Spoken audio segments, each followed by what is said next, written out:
Okay, Assalamualaikum warahmatullahi wabarakatuh. Hari ini kita akan sambung pelajaran semalam. Awak boleh buka buku nota padat sambung semalam. Semalam kita dah belajar perkembangan dakwah dari sudut akhlak. Macam saya dah cakap semalam, Rasulullah SAW diutuskan untuk menyempurnakan akhlak manusia. Manusia zaman dulu, zaman jahiliah, memang akhlak dia sangat teruk lah, keji. Jadinya Rasulullah diturunkan untuk sempurnakan akhlak manusia. Ingat ni, kalau tanya apakah kenapa Rasulullah diutuskan? Untuk menyempurnakan akhlak manusia. Ingat. Okey.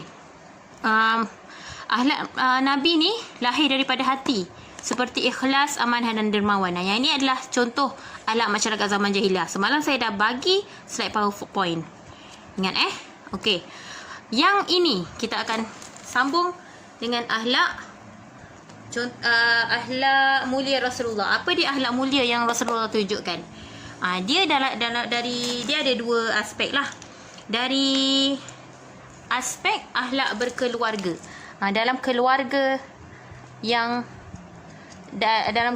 lah, macam awak dengan keluarga awak, apa yang awak boleh contohi daripada ayat akhlak keluarga Rasulullah? Okey. Rasulullah memberikan contoh tauladan yang sangat baik kepada anak-anaknya, kepada isterinya. Beliau merupakan seorang yang lemah lembut. Dalam apa sahaja yang dibuat, beliau adalah seorang yang lemah lembut dan juga adil. Dari lemah lembut Nabi ni, walaupun Nabi Muhammad SAW seorang yang lemah lembut, tapi beliau seorang yang sangat adil dalam keluarga. Adil ni apa? Adil lah. Sama rata antara anak-anaknya. Okey. Seterusnya, Rasulullah juga seorang yang sabar. Ingat. Kalau saya tanya, apakah akhlak berkeluarga yang Rasulullah tunjukkan? Ingat, lemah lembut, adil, sabar dan sentiasa memberi nasihat. Okey, kita akan sambung dengan akhlak mulia Rasulullah yang kedua. Tadi kita dah belajar adab dalam keluarga Nabi Muhammad SAW. Tapi yang kedua ni adalah baginda seorang insan yang pemaaf. Apa sahaja yang orang buat kat baginda akan maafkan. Sehinggalah ramai musuh Islam beriman. Disebabkan baginda seorang yang pemaaf ni, ramai yang tertarik dengan Islam. Akhirnya beriman kepada Allah Ta'ala. Okey. Mereka juga, orang-orang Islam, musuh Islam ni juga dah terimalah Islam sebagai cara hidup bila mereka masuk dalam Islam. Okey. Saya nak bawakan kisah penduduk Taif.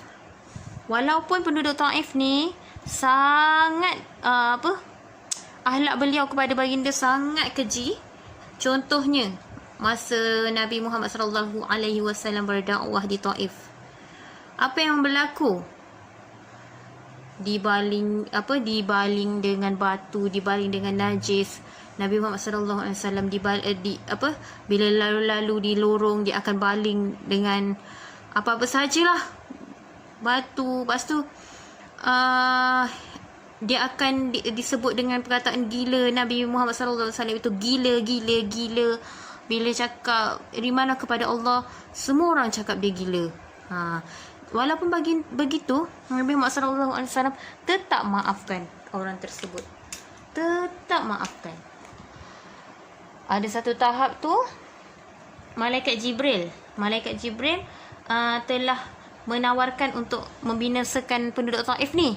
Sebab nak bantu Nabi, sebab Nabi selalu kena kecam kan. Tapi Nabi Muhammad SAW tak apa, dia cakap, dia tolak bantuan daripada Malaikat Jibril. Tak apa, aku boleh tahan dengan benda ni semua. Akhirnya, sebab tu orang ramai pun masuk dalam Islam. Tengok Nabi Muhammad SAW punya akhlak, seorang yang pemaaf. Awak ni seorang yang pemaaf tak? Ikut tak Nabi ni? Maafkan kawan-kawan kalau buat salah ke, maafkan siapa-siapa lah. Okey. Yang kedua, yang tadi kisah penduduk Taif.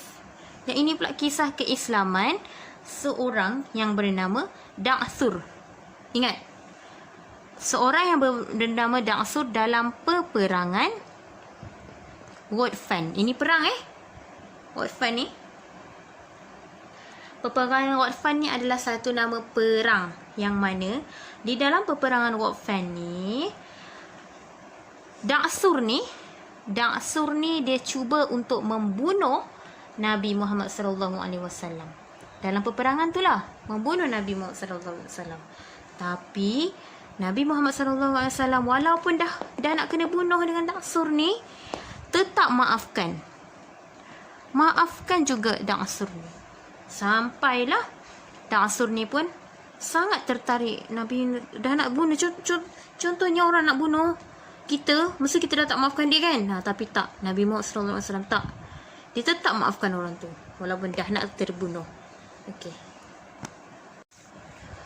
Okey, kita dah masuk tentang akhlak tadi. Sekarang kita masuk seterusnya perkembangan agama Islam dari segi muamalat. Muamalat ni adalah dari sistem apa? Jual, beli. Okey.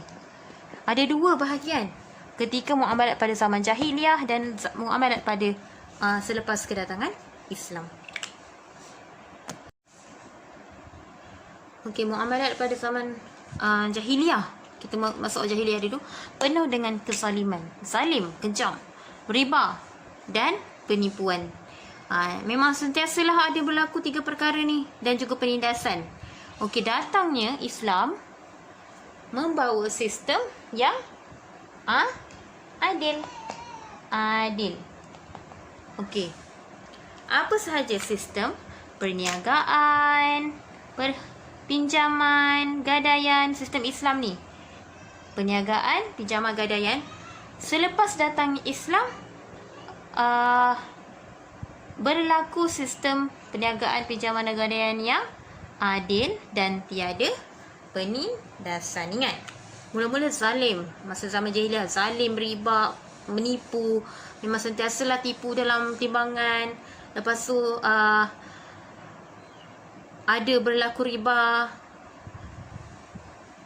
Jadinya bila datang Islam, jadilah satu sistem yang adil dan tiada penindasan. Okey, itu saja.